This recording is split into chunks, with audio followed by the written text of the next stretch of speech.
Apocalipsis capítulo 2, versículo 18, encontramos el mensaje a la iglesia de Tiatira. Iglesia de Tiatira. Vamos a leer primero, incluso leemos todo lo de Tiatira, luego leemos Sardis, luego Filadelfia, y si nos da tiempo llegamos a la Odisea. Hoy leamos. Apocalipsis capítulo 2, verso 18, dice así: y escribe al ángel de la iglesia en Tiatira, el Hijo de Dios, el que tiene ojos como llama de fuego y pies semejantes al bronce bruñido, dice esto: yo conozco tus obras y amor y fe y servicio y tu paciencia, y que tus obras postreras son más que las primeras.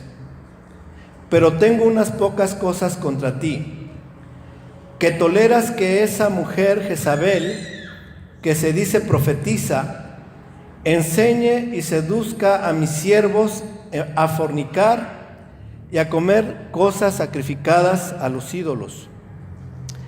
Y le he dado tiempo para que se arrepienta, pero no quiere arrepentirse de su fornicación. He aquí, yo la arrojo en cama y en gran tribulación a los que con ella adulteran, si no se arrepienten de las obras de ella. Y a sus hijos heriré de muerte, y todas las iglesias sabrán que yo soy el que escudriña la mente y el corazón, y os daré a cada uno según vuestras obras. Pero a vosotros y a los demás que están en Tiatira, a cuantos no tienen esa doctrina y no han conocido lo que ellos llaman las profundidades de Satanás, yo os digo, no os impondré otra carga, pero lo que tenéis, retenerlo hasta que yo venga. Al que venciere y guardare mis obras hasta el fin, yo le daré autoridad sobre las naciones, y las regirá con vara de hierro, y serán quebradas como vaso de alfarero, como yo también la he recibido de mi Padre. Y le daré la estrella de la mañana. El que tiene oído, oiga lo que el Espíritu dice a las iglesias. Amén. Antes de continuar, vamos a elevar una oración a nuestro Señor, nuestro Padre, para que sea Él guiándonos en esto. ¿Por qué no nos ponemos de pie y oramos? Señor, te pedimos, Espíritu Santo, rogamos tu presencia en esta mañana aquí, en este lugar. Rogamos que seas tú hablando y no tu siervo. Es decir, ruego que tomes control de mis pensamientos y de mis palabras. Ayúdame, Señor, a no decir lo que no es, pero sí decir lo que tú quieres que hable, Padre, apegándome a tu palabra, siendo fiel obrero que trace bien la palabra de verdad. Y cancelamos toda obra del enemigo que nos quiera distraer para que este mensaje llegue a nosotros. Te lo pedimos, Señor, en el nombre de Yeshua, de Jesús, nuestro Señor y Redentor. Amén y amén. Tomen asiento, hermanos. Bien, vamos a hablar primero un poquitito acerca de la ciudad de Tiatira. La ciudad de Tiatira fue fundada por Seleuco Nicanor, uno de los 4 generales de Alejandro Magno, es decir, era una ciudad griega. Alejandro Magno fue el gran conquistador del imperio griego, el que fundó el imperio griego más o menos 3 siglos antes de Cristo. La ciudad fue habitada principalmente por macedonios, es decir, un pueblo europeo, los macedonios. Actualmente en esta ciudad se encuentra una ciudad que se llama Akhisar. Es una ciudad turca con unos 35,000 habitantes. La palabra Tiatira significa actividad en el ofrecimiento de víctimas, que demuestra simbólicamente lo que esta ciudad representa. Es el mismo Señor Jesús quien habla a la iglesia de Tiatira y se presenta de esta manera. Dice en el versículo 18: el Hijo de Dios, es decir, se presenta no como un Dios, como un Hijo de Dios, sino como el Hijo de Dios. Amén. Dios mismo hecho hombre, se presenta como el Hijo de Dios, el que tiene ojos como llama de fuego. Vean ustedes la presentación que él mismo se hace cuando va a hablar de Tiatira. Dice que el que tiene ojos como llama de fuego. Esto es algo fuerte en realidad.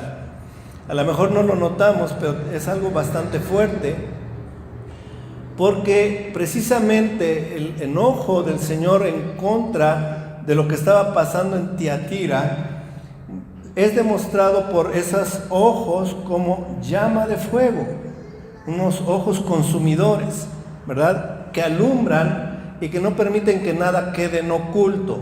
Alguien que ve lo que está pasando. Así que, y además lo ve con juicio, como ojos como llama de fuego.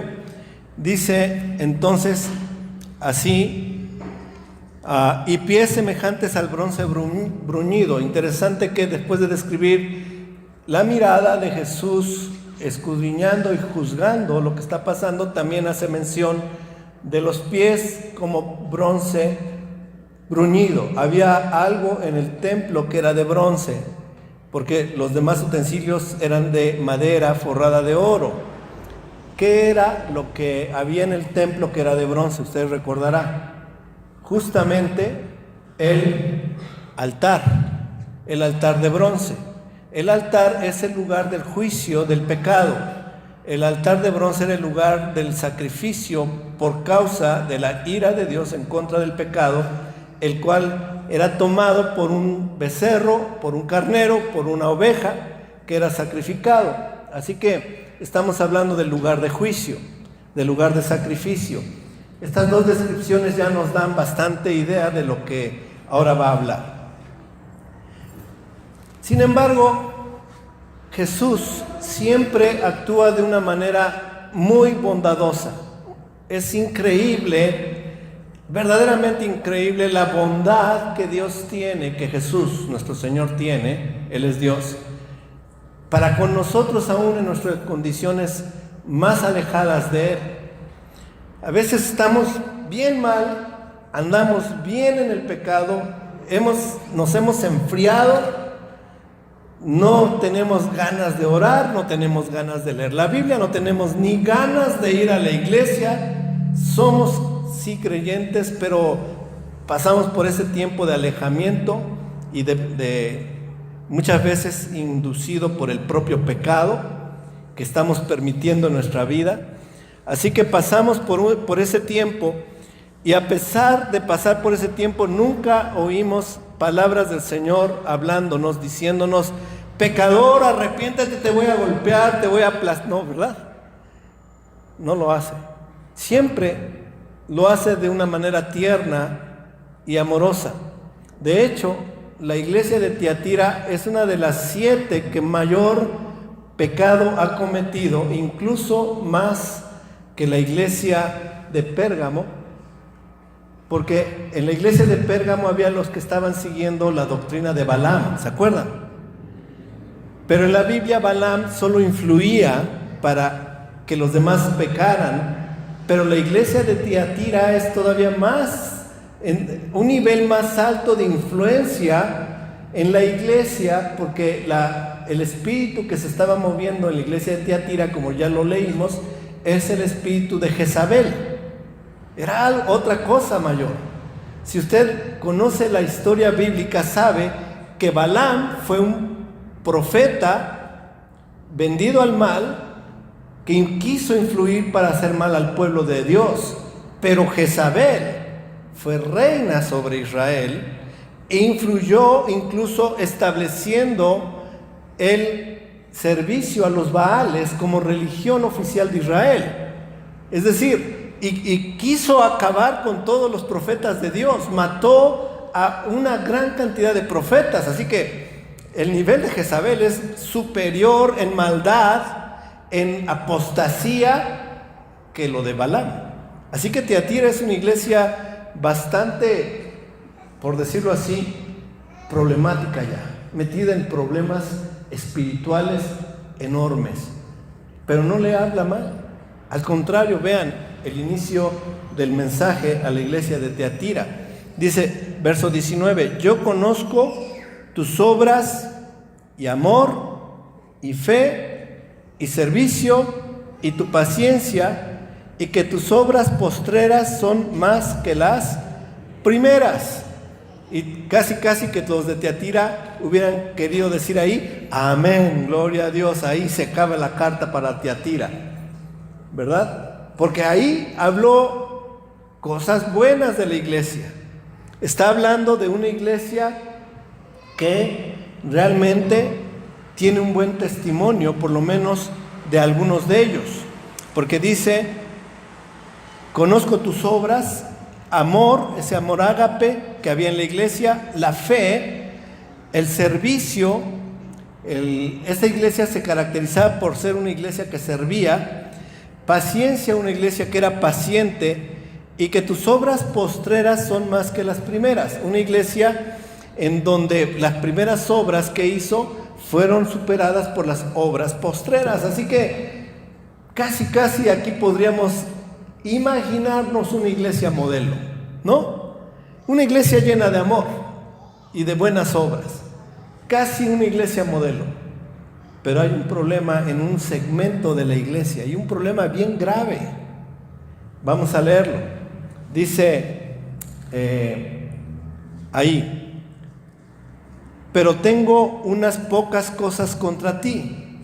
Vean la ternura del Señor, a pesar de que el asunto es grave, y lo es, al grado de que incluso el juicio que va a venir por la gravedad del pecado que había en la iglesia fue incluso la muerte de algunos de los miembros de la iglesia de Tiatira que eran seguidores de esta mujer llamada aquí Jezabel. Dice, pero tengo unas pocas cosas contra ti, que toleras. Ahí había una situación importante que mencionar, y es clave la palabra toleras, que toleras que esa mujer Jezabel, vean las características de esta mujer, ya por su propio nombre es identificada sus características, que se dice profetiza, enseñe y seduzca. Es decir, dentro de la iglesia Jezabel se autonombraba profetisa de Dios y se encargaba de enseñar e instruir dentro de la iglesia. El problema no era que enseñara e instruyera, sino lo que enseñaba e instruía. ¿Por qué? Vean lo que dice. Enseña y seduce o seduzca a mis siervos, aquel los seducía, a fornicar y a comer cosas sacrificadas a los ídolos. Bien, para entender un poquito el carácter de esta mujer Jezabel, vale la pena recordar quién fue Jezabel en el Antiguo Testamento. Es también importante decir que el nombre de Jezabel, de esta mujer mencionada en la iglesia de Tiatira, pudiera no ser el nombre real de la hermana, entre comillas. Yo creo que no era para nada hermana, por sus obras, no era cristiana. Posiblemente no se llamaría ella Jezabel, no sería su nombre Jezabel, sino por sus obras, Cristo la identifica con Jezabel del Antiguo Testamento.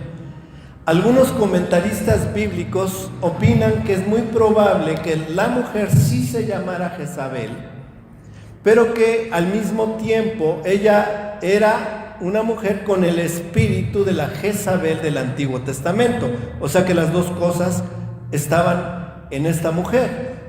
Ahora, ¿qué hacía la Jezabel del Antiguo Testamento? Vamos a leer algunos textos, y en primer lugar encontramos que Jezabel en el Antiguo Testamento, en el libro de los Reyes, en capítulo número 16, versículo número 31, era hija de un rey pagano adorador de Baal, como lo va a decir su propio nombre, y por lo tanto era una mujer de, vamos a decir, de la realeza de los pueblos paganos. Y esa mujer se casó con Acab, rey de Israel. Vamos a leerlo en Primera de Reyes 16:31. Incluso desde el 30 para ubicarnos un poquito mejor. Dice así en el versículo 30: y reinó Acab, hijo de Omri, sobre Israel en Samaria 22 años. Y Acab, hijo de Omri, hizo lo malo ante los ojos de Jehová, más que todos los que reinaron antes de él. Acab mismo, que era descendiente de Omri, fue un rey que hizo lo malo, pero bastante malvado, más que los anteriores reyes que habían hecho lo malo. Imagínense, un rey bastante alejado de Dios, un rey de Israel. Dice entonces: porque le fue ligera cosa andar en los pecados de Jeroboam, hijo de Nabat, y tomó por mujer a Jezabel, hija de Et-Baal. Vean el nombre de aquel rey, Et-Baal, rey de los sidonios, y fue y sirvió a Baal y lo adoró. Entonces Jezabel era una mujer que era una reina, y por ser reina sobre Israel, ella tenía las oportunidades y el derecho para influir en el reino de Israel, el pueblo de Dios. Así que eso era algo notorio. Por otro lado, la Jezabel del Antiguo Testamento era una mujer que era hechicera. Vamos a leer Segunda de Reyes 9:22. Practicaba la hechicería y también practicaba la fornicación ritual. Vamos a leerlo en Segunda de Reyes capítulo 9 versículo 22, donde leemos: cuando vio Joram a Jehú, dijo: ¿hay paz, Jehú? Y respondió: ¿qué paz con las fornicaciones de Jezabel, tu madre, y sus muchas hechicerías? Entonces Jezabel fue conocida como una mujer hechicera, fornicaria, que enseñaba al pueblo de Israel a hacer lo mismo, y adorar ¿a quién? A Baal. Además, esta mujer Jezabel instruía a hacer lo malo, tanto que a su esposo lo instruía para hacer lo malo, y también lo hacía con todo el pueblo. Vamos a leer Primera de Reyes capítulo 18 versículo 19. Primera de Reyes 18:19 dice: envía pues ahora y congrégame a todo Israel en el monte Carmelo, y los 450 profetas de Baal y los 400 profetas de Acera que comen de la mesa de Jezabel. Vean ustedes que tenía Jezabel, todo un grupo de profetas que servían a Baal y que ministraban a Acera, que era la diosa que llamaban reina del cielo. Ella les daba de comer, los alimentaba y los instruía. Usted pensará que eran sacerdotes y profetas de los sidonios, pero no era así. Eran sacerdotes y profetas de Israel, eran levitas que por no morir le dieron la espalda a Dios y empezaron a servir a los Baales y a Acera, instigados por Jezabel, y en una forma de ministrar absolutamente pagana, porque dentro de su ministración se incluía la fornicación ritual. Estaba pues Jezabel instituyendo de manera casi oficial la religión de los Baales dentro de la nación de Israel. Era tremendo lo que estaba pasando. Uno de los profetas que se opuso a Jezabel fue Elías, uno de los hombres de Dios, que llegó el momento en que él creyó que era el único sobreviviente dentro de todos los profetas que había, al grado de que hubo un día en que le dice a Dios: Señor, solo quedo yo, escondido en una cueva, porque han dado muerte a todos tus profetas, le dijo. Y el Señor le dijo: yo me he reservado un, ¿qué? Remanente, que no han doblado sus rodillas a Baal. Miren, hermanos, recuerden que estamos hablando en el contexto de una iglesia. No estamos hablando en el contexto del paganismo allá afuera, estamos hablando en el contexto de la iglesia. En el contexto de la iglesia había una mujer con el espíritu de Jezabel que estaba trayendo la doctrina dentro de la iglesia de decir: no importa que tengas una canita al aire, que visites las casas de fornicación, las casas de prostitución,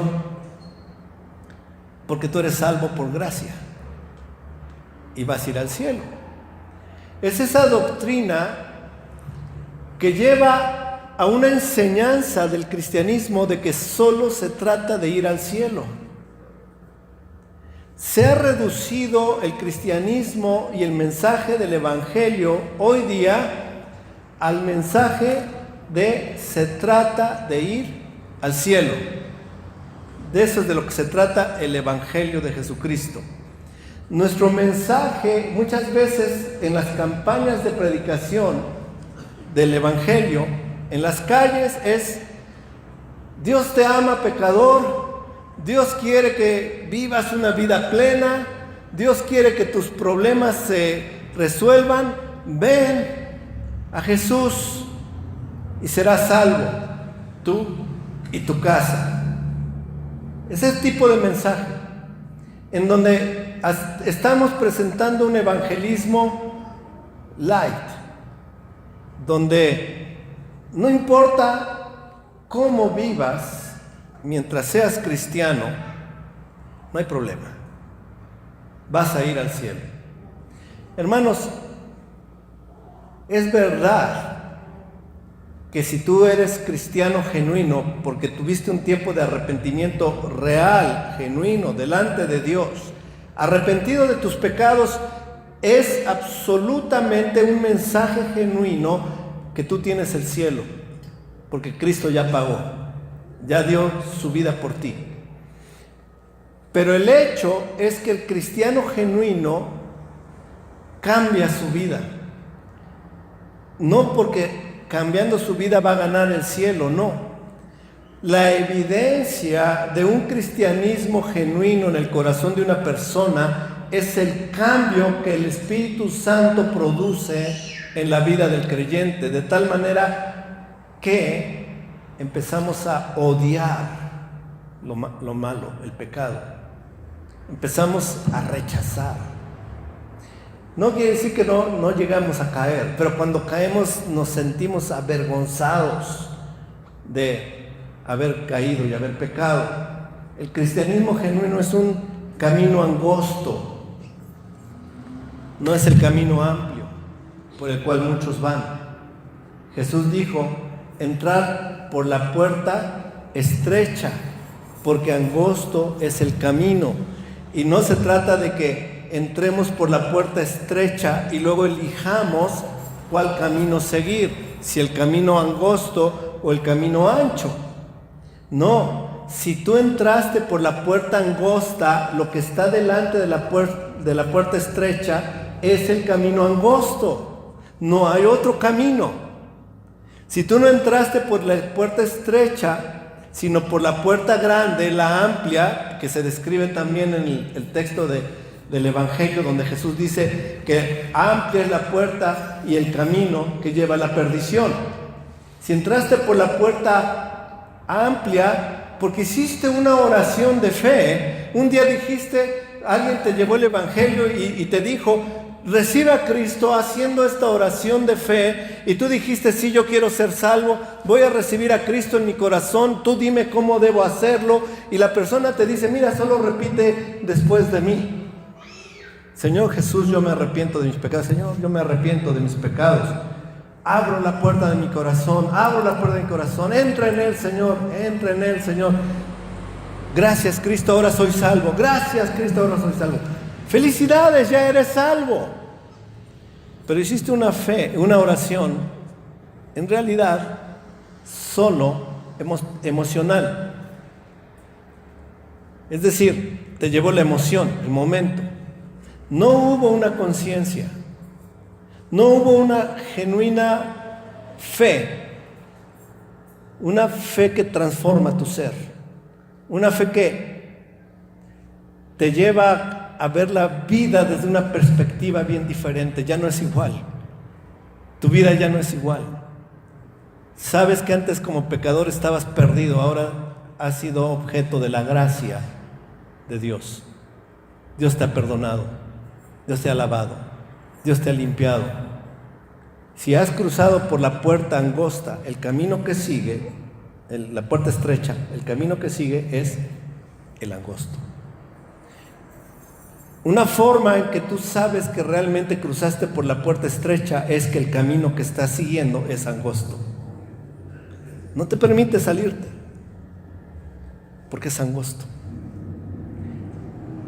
Cuando tú vas caminando por ese camino, ves la línea que no debes pasar. Y tienes temor de Dios cuando tu pie ha pasado, como cuando uno va en una carretera y de pronto se queda medio dormido y oye uno, ¿verdad? En las carreteras ahora ponen unos vibradores para que cuando uno se salga, ¡trrr! A mí una vez me pasó, iba en la autopista y de repente ni cuenta me di, me dormí y nomás oí ¡trrr! Reaccionas rápidamente, que ya me estoy saliendo de la carretera. La vida espiritual en Cristo es así. El camino es angosto, y cuando tú te das cuenta que hay un sonido que no te deja tranquilo, espiritual, te das cuenta que te estás saliendo de ese camino angosto. Aquí Jezabel estaba llevando falsos creyentes que la seguían y que entraban por la puerta amplia y querían seguir por el camino ancho. Esa era la doctrina de Jezabel, de la iglesia de Tiatira. Vamos a leerlo en el versículo 21. Y le he dado tiempo para que se arrepienta, pero no quiere arrepentirse de su fornicación.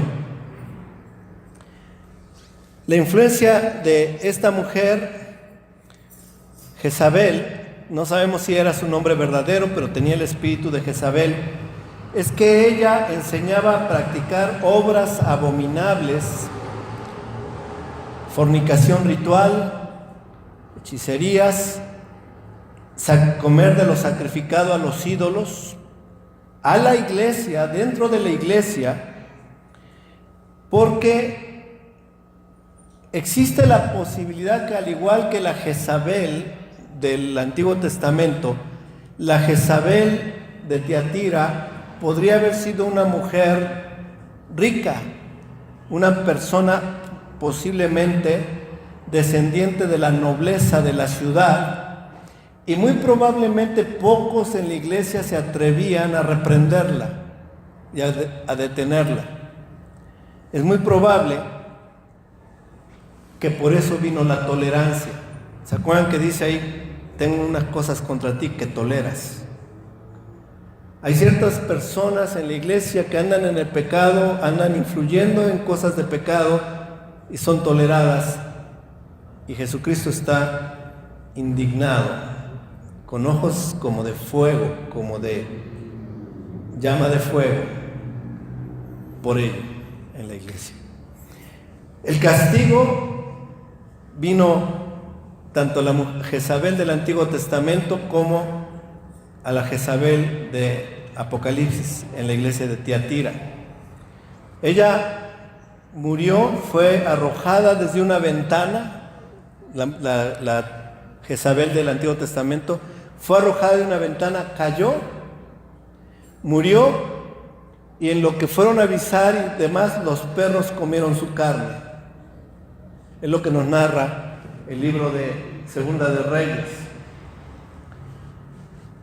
No lo vamos a buscar porque tardaríamos mucho, pero un final igual de terrible Jesús dice que va a ocurrir a esta mujer y a los que le siguen. Vamos a ver este juicio. Vámonos a Apocalipsis capítulo 22. Dice: he aquí, yo la arrojo en cama. La Jezabel del Antiguo Testamento fue arrojada de una ventana. Esto también tiene la implicación de que la enfermedad de esta mujer sería terrible, una enfermedad espantosa. Yo la arrojo en cama y en gran tribulación a los que con ella adulteran, a los seguidores de Jezabel, a los que viven un cristianismo pecaminoso, que no es cristianismo genuino, a los que hipócritamente se hacen ver como cristianos, pero les gusta la fornicación, les gusta la vida licenciosa. Dice que los arroja en una gran tribulación a los que con ella adulteraron, si no se arrepienten de las obras de ella. Si no hay un arrepentimiento de esta doctrina licenciosa, dice: y a sus hijos heriré de muerte. Pudieran ser hijos reales, físicos, de Jezabel, de Tiatira, o hijos espirituales. Dice: heriré de muerte, y todas las iglesias sabrán que yo soy el que escudriña la mente y el corazón, y os daré a cada uno según vuestras obras. Sin embargo, en la iglesia de Tiatira había ese remanente fiel, que en todas las iglesias hay, hermanos. En las iglesias donde se predica la palabra, siempre hay un grupo de remanente fiel. Ojalá en nuestra iglesia el remanente seamos casi todos. Y los que andan en una vida mundana y de pecado, la excepción. Dice: pero a vosotros, a los demás que están en Tiatira, a cuantos no tienen esta doctrina y no han conocido lo que ellos llaman las profundidades de Satanás, yo os digo, no os impondré otra carga. La verdad, hermanos, Dios nos da reposo, nos da descanso. No tenemos que llevar las cargas de los que andan en el pecado. Jesús dice: no os impondré otra carga. Pero lo que tenéis, ¿qué era lo que tenía? Está descrito al principio: el amor. ¿Qué más tenían? Servicio, la paciencia y las buenas obras, reténganlo. Dice: pero lo que tenéis, retenerlo hasta que yo venga. Queridos hermanos, la iglesia debe ser formada por personas dispuestas a servir. Amén, hermanos. Dispuestas a servir. Algo que sí creemos que hace falta levantar en esta iglesia es esa disposición al servicio. ¿En verdad? Necesitamos levantarlo. No tenemos disposición al servicio. Pocos hermanos fielmente, perseverantemente están dispuestos a servir. Pocos. Pero la necesidad de servir es mucha. Y esa es una de las áreas que como iglesia debemos aprender.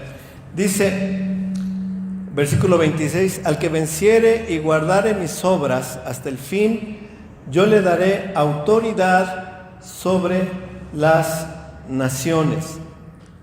Gloria a Dios, hermanos. Al que persevere en obediencia a Dios, en camino de santidad, siguiendo el camino angosto, en obediencia a Dios, perseverando en el amor, en el servicio, en las buenas obras. Dice, yo le daré autoridad sobre las naciones. No es autoridad sobre pequeños grupos, autoridad sobre las naciones, hermanos. y las regirá con vara de hierro, y serán quebradas como vaso de alfarero, como yo también la he recibido de mi Padre, y le daré la estrella de la mañana. Es decir, Él mismo, Señor, en presencia de nosotros, si es que nos mantenemos en ese servicio y en esa santidad. El que tiene oído, ¿qué dice? Oiga lo que el Espíritu dice a las iglesias. Amén. Bueno, pues llevamos ya una iglesia. Vamos a continuar y vamos a seguir. Me tardé casi 45 minutos con una, así que veo difícil terminar 4. Vamos a ver qué logramos. Seguimos. El mensaje a la iglesia de Sardis. Leamos. Escribe al ángel de la iglesia en Sardis, el que tiene los 7 espíritus de Dios y las 7 estrellas, dice esto: yo conozco tus obras, que tienes nombre de que vives y estás muerto. Sé vigilante y afirma las otras cosas que están para morir, porque no he hallado tus obras perfectas delante de Dios. Acuérdate pues de lo que has recibido y oído, y guárdalo, y arrepiéntete, pues si no velas, vendré sobre ti como ladrón, y no sabrás a qué hora vendré sobre ti. Pero tienes unas pocas personas en Sardis que no han manchado sus vestiduras, y andarán conmigo en vestiduras blancas, porque son dignas. El que venciere será vestido de vestiduras blancas, y no borraré su nombre del libro de la vida, y confesaré su nombre delante de mi Padre y delante de sus ángeles. El que tiene oído, oiga lo que el Espíritu dice a las iglesias. Interesante, y por eso es que nadie se llama Sardis. ¿O conoce usted alguna iglesia que se llame Sardis? ¿Verdad que no?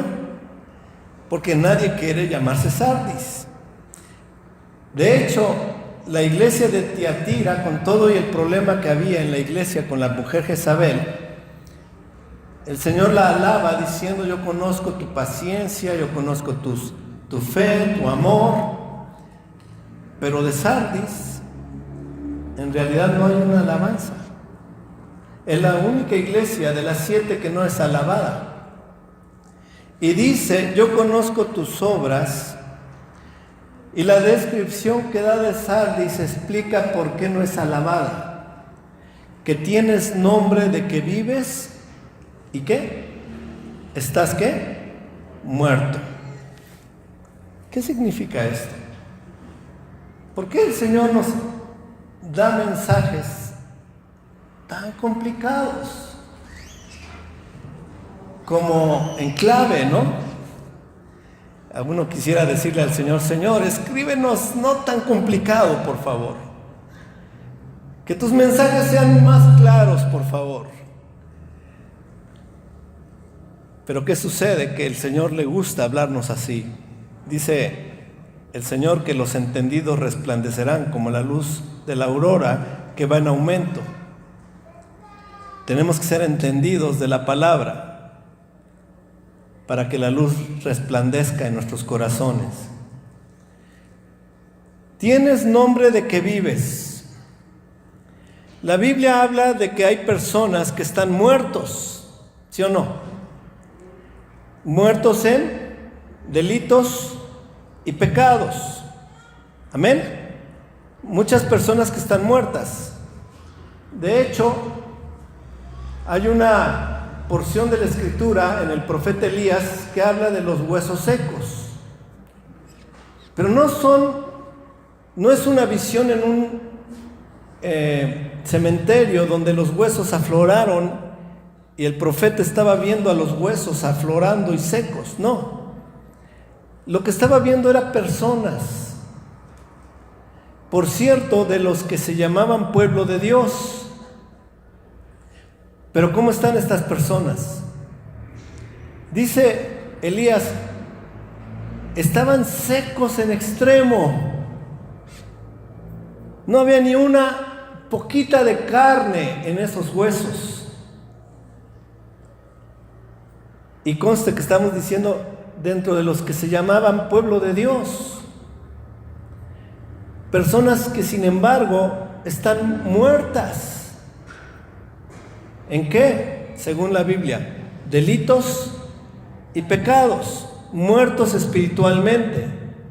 Podrían verse muy rebosantes y llenos de salud físicamente, pero la realidad es que su espíritu estaba totalmente muerto, seco, como un palo de escoba. Para que me entienda, agarre un palo de escoba y entiérrelo en una maceta con buena tierra. ¿Va a brotar hojas? Porque es un palo seco, muerto. Hay unas ramas en el campo que uno los levanta y se ven secas y tienen un poquito de raíz, las pone uno en la maceta, les echa agua y brotan, pero no está hablando de eso, porque podría haber algunos cristianos que están como secos, pero aquí no está hablando de eso, está hablando de personas dentro de la iglesia que son esos palos secos, están muertos y tienen nombre de que vives. ¿Cómo les decimos a los que han creído y tienen vida en Dios? ¿Cómo les decimos? ¿Cómo les decimos, hermana? Sí, pero ¿cómo les decimos? ¿Cómo se les dice a aquellos que han creído y por la fe en Yeshua son hijos de Dios, son salvos? ¿Cómo se les dice? ¿Cómo se les empezó a decir a esos hombres seguidores de Cristo? En el libro de los Hechos dice, y se les comenzó a decir, ¿cómo se les dice? Cristianos. Los que tienen nombre de que viven se conocen como cristianos. Tienes nombre de que vives, es decir, tienes el nombre de cristiano. Y sin embargo, ¿qué dice? Estás muerto. Solo tienes el nombre, pero no lo eres. No tienes vida. Tremendo, ¿no? Tremendo, la verdad. El tono de la iglesia que ahora estamos estudiando, Sardis, con razón no es alabada. No dice, yo conozco tus obras, que eres paciente, que tienes fe y que has perseverado. No dice nada de eso. Es la única iglesia mencionada como de un grupo de personas que se dicen ser cristianos, pero en realidad son esos huesos secos. Tremendo. Habrá iglesias que se dicen cristianos hoy en día y que no están más que llenas de huesos secos. Habrá habido a lo largo de la historia grupos llamados a sí mismos cristianos y no son otra cosa que huesos secos. Sí los hay y los ha habido a lo largo de la historia del cristianismo. Tremendo, hermanos. Dice en el versículo siguiente, el verso 2, sé vigilante y afirma las otras cosas que están por morir. Dentro de esta iglesia las personas están muertas, pero hay algunas cosas que todavía no están totalmente muertas, pero están por morir. ¿Qué serán? Veamos. Porque no he hallado tus obras perfectas delante de Dios. Versículo 3 nos da la clave, lo que está por morir. Acuérdate pues de lo que has recibido y oído, y guárdalo, y arrepiéntete. Ya entendimos de qué se trata. Noten de nuevo lo que está diciendo. Acuérdate de lo que has, ¿qué? Recibido. Queridos hermanos, ¿qué hemos recibido? La palabra. Y oído. ¿Qué hemos oído? La palabra. Aún esas iglesias llenas de huesos secos, si se han autodenominado cristianas, al menos tienen la palabra. Se predica la palabra, se lee la palabra. Es posible que la iglesia de Sardis haya recibido en sus orígenes buena doctrina, buena enseñanza. Posiblemente los evangelizadores que llegaron a Sardis llevaron buena palabra de Dios y dejaron buena enseñanza. Pero esa enseñanza que dejaron, con el paso de los años, comenzó a morir y está a punto de morir. Y el Señor, por medio de su Espíritu, les dice que retengan lo que está por morir, la palabra. Amados hermanos, si nosotros dejamos morir la palabra, lo único que va a quedar para nosotros como expectativa final es un juicio tremendo de parte de Dios. No permitas que muera la palabra en tu corazón. No permitas. Satanás quiere opacarla, seguro, hermano. Satanás quiere que dudes de la palabra. Satanás quiere que te tropieces y que cada vez quieras creerle menos a la palabra. Su estrategia de Satanás es esa, desde el principio, cuando le dijo a Eva, con que Dios os ha dicho. Puso en duda la palabra. Y luego le dice, no moriréis. Cuando Dios había dicho, si comes de este fruto, ciertamente moriréis. Satanás niega ahora y dice, no moriréis. La estrategia de Satanás ha sido siempre, ni es tan innovador en sus estrategias, siempre tiene la misma. Te va a poner en tu corazón, no le hagas caso a la palabra. No necesitas leer. No necesitas escuchar la palabra. Tú puedes vivir una vida de ser buen cristiano sin tanta palabra. Dice entonces a Sardis, sé vigilante y afirma las cosas que están por morir, porque no he hallado tus obras perfectas delante de Dios, en el verso 2. Acuérdate pues de lo que has recibido y oído, y guárdalo, y arrepiéntete. Pues si no velas, vendré sobre ti como ladrón, y no sabrás a qué hora vendré sobre ti. Bien, este texto lo que está haciendo es ubicar a la iglesia de Sardis en el mismo nivel de los inconversos que no tienen a Cristo. ¿Por qué? Porque en el Evangelio según San Mateo, en el capítulo 24, me permite no tener que ir, sino de veras se alarga mucho. Dice que el Señor vendrá como ladrón en la noche, ¿sí?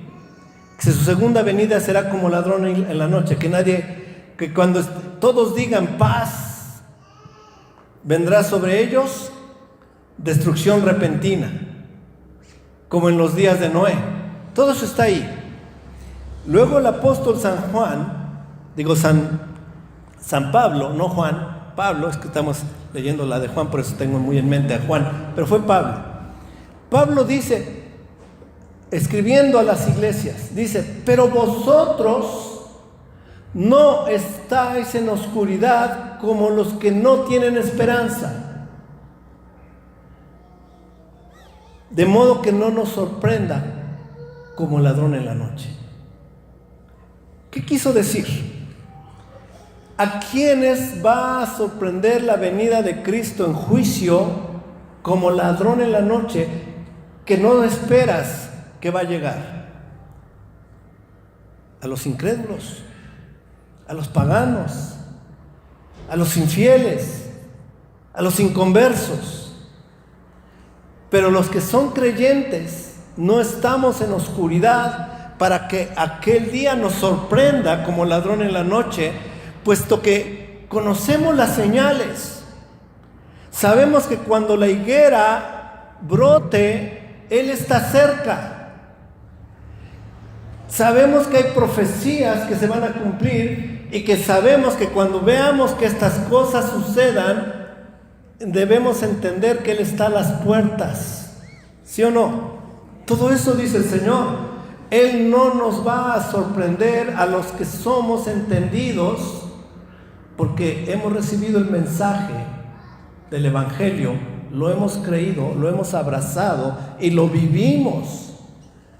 Nuestra vida es apegada a nuestra fe. Nuestra fe no es una fe muerta, despegada de nuestra vida y nuestras acciones, sino que nuestra fe es una fe viva que nos permite caminar, y todos los pasos que damos tienen la luz de lo que conocemos.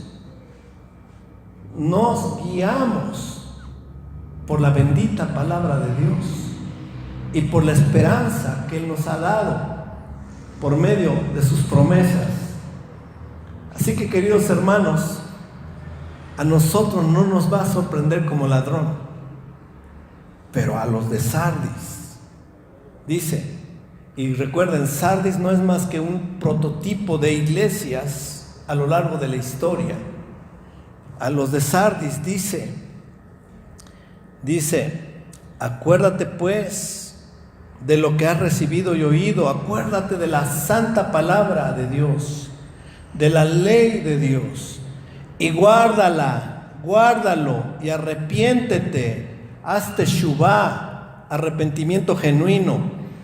Pues si no velas, vendré sobre ti como ladrón y no sabrás a qué hora vendré sobre ti. Está colocando a estos de Sardis, si no se arrepienten, en el mismo nivel de los incrédulos. El que venciere, dice, será vestido de vestiduras blancas. Qué tierno es nuestro Dios. No obstante que huesos secos, pero si crees, si tu fe te mueve, si la palabra de Dios te mueve a cambiar tu vida, al que venciere, dice, será vestido de vestiduras blancas, ya no de vestiduras indignas. ¿Se acuerdan de la parábola de las bodas? Que había unos con vestiduras indignas y que dijo el padre de familia, échenlos fuera, a donde será el lloro y el crujir de dientes, porque no están vestidos de bodas. Pero estos que vencieren serán vestidos de vestiduras blancas, y no borraré su nombre del libro de la vida. No está diciendo que algunos perderán la salvación. Estos estaban secos de por sí, y si vencen por su fe, su nombre es escrito en el libro de la vida, a pesar de que antes, llamándose cristianos, vivían una vida pecaminosa en total muerte espiritual. No importa, ahora en Cristo tu nombre es escrito en el libro de la vida y nunca más es borrado. ¿Cuántos dicen amén, hermanos? Dale un aplauso al Rey de Reyes. Y no borraré, dice el Señor, su nombre del libro de la vida, y confesaré su nombre delante de mi Padre y delante de sus ángeles. Ahí estará el acusador diciendo, este se decía cristiano, años muerto. Pero ahí estará nuestro abogado diciendo, un día se arrepintió, un día creyó, un día vino a mí y tuvo vida. Y yo confieso su nombre delante de mi Padre. Tremendo, ¿no, hermanos? ¿Verdad que hay esperanza? Gloria a Dios, hermanos. y delante de sus ángeles. Y termina el mensaje como todos los demás: el que tiene oído, oiga lo que el Espíritu dice a las iglesias. Queridos hermanos, mi proyecto de Avanzar 4 no funciona.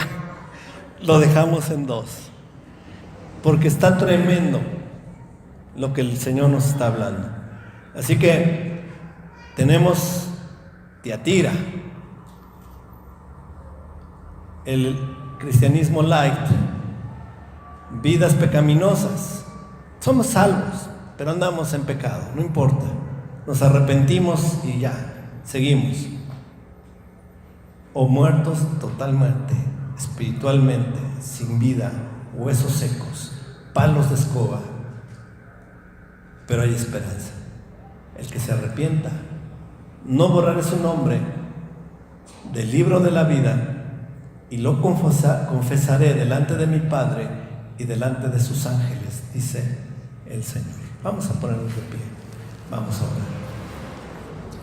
Padre, te damos gracias, Señor, por estos 2 mensajes tremendos, Padre, que nos has traído.